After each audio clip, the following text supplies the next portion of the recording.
አርዳኢሁ ሶበረይዎ ለእግዚእነ ጌታን ባዩ ጊዜ ደስ አላቸው።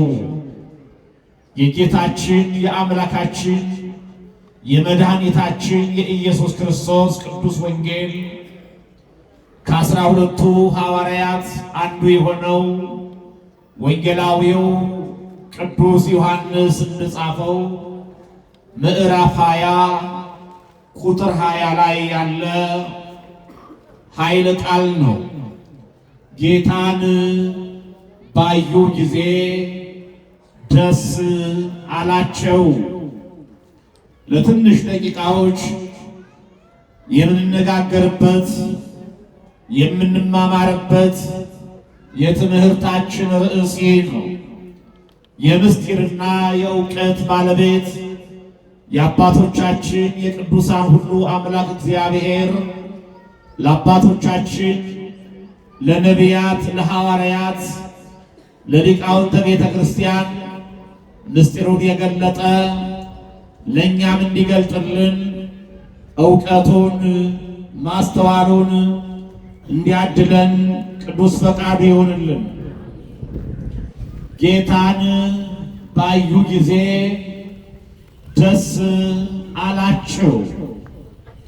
ይህ ቃል እግዚአብሔርን ማየት የደስታችን ምንጭ እንደሆነ፣ እግዚአብሔርን ማግኘት ትልቁና ፍጹም የሆነው ደስታ እርሱ እንደሆነ የሚያስተምረን ቃል ነው። እግዚአብሔር መንፈስ ቅዱስ ሐዘናችንን ወደ ደስታ ለውጦ ፍጹም የሆነ ሰላምና ፍቅርን አድሎ በሕይወት እንዲጠብቀን ቅዱስ ፈቃዱ ይሁንልን። ይህ ቃል አምላካችን መድኃኒታችን ኢየሱስ ክርስቶስ ሙስና መቃብርን አጥፍቶ ሞትን ድል አድርጎ ነስቶ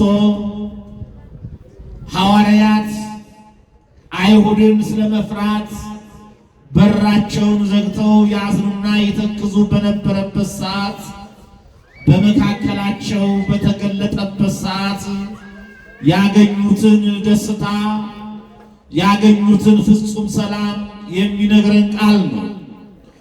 የተከበራችሁ ምዕመናን፣ ስለ ትንሣኤ ስንማር ነው የከረምነው። አሁን ትንሣኤን ከጀመርን የትንሣኤን ትምህርት ወደ 31 ቀን አካባቢ ሆኖናል። ነገር ግን ቤተ ክርስቲያናችን አባቶቻችን ቀደም ብለው ያስቀመጡት የሰሩት ሥርዓት አለ።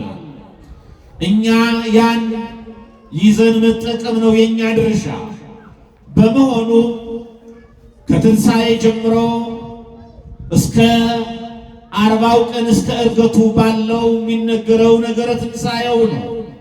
የክርስቶስ መነሳቱ፣ ሙታንን ማስነሳቱ፣ የምእመናን ሁሉ በኩር ሆኖ ሞትን አሸንፎ መነሳቱ፣ ድል አድራጊነቱ፣ ትንሣኤነቱ፣ ሕይወትነቱ የሚነገርበት ወቅት ስለሆነ ከዚያው ሳንወጣ እንማማራለን ማለት ነው።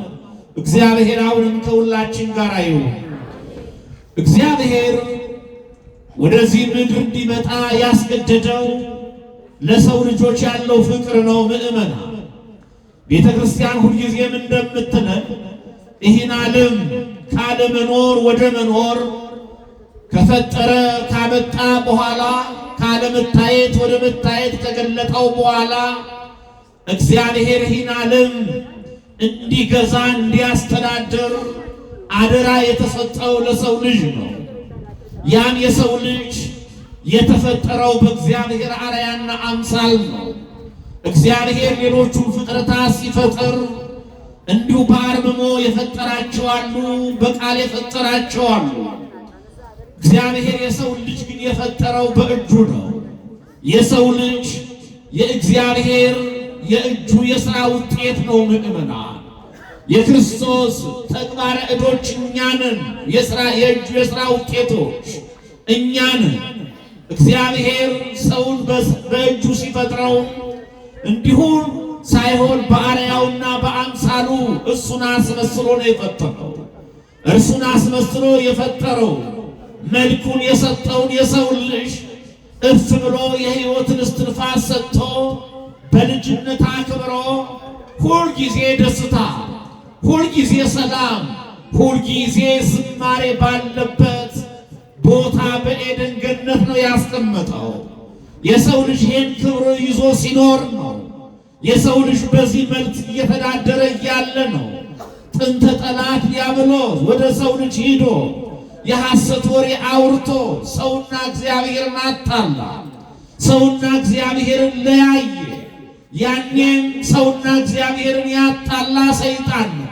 አሁንም እርስ በርሳችን ያጣላት ሰይጣን ነው። ምእመናን እኛ ዘራችን አንድ አዳም ነው፣ መልካችንም ተመሳሳይ ነው።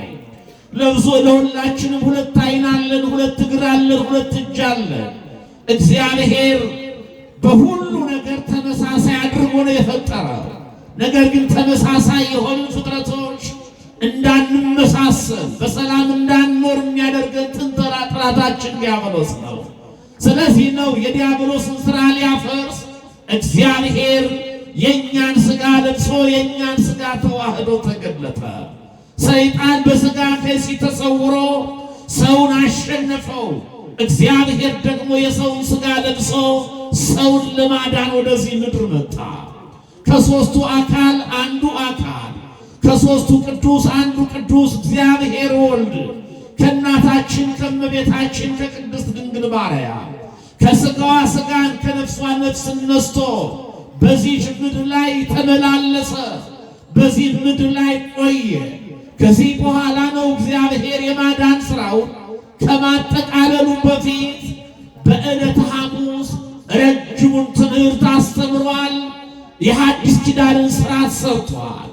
የሐዲስ ኪዳንን ሥርዓት ከሠራ ሥርዓተ ኦሪትን ከሻረ ትሕትናን ካስተማረ በኋላ ክርስቶስ እንደሚሞት ለደቀ መዛሙርቱ እየነገራቸው ነበረ። እዘብጦ ለኖላዊ አባግ ወይዘረው አባግሁ፣ የበጎች እረኛ ይመታል በጎችም ይበተናሉ ተብሎ በነቢዩ በዘካርያስ የተጻፈውን ትንቢት ገለጠላቸው።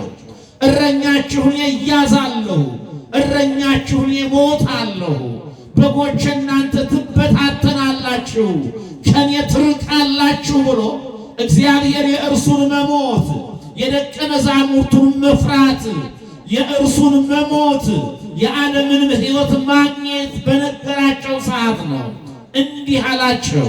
የዮሐንስ ወንጌል ምዕራፍ 16 ቁጥር 16 ጀምሮ ስናይ ጥቂት ጊዜ አለ አታዩኝም አላቸው ክርስቶስ።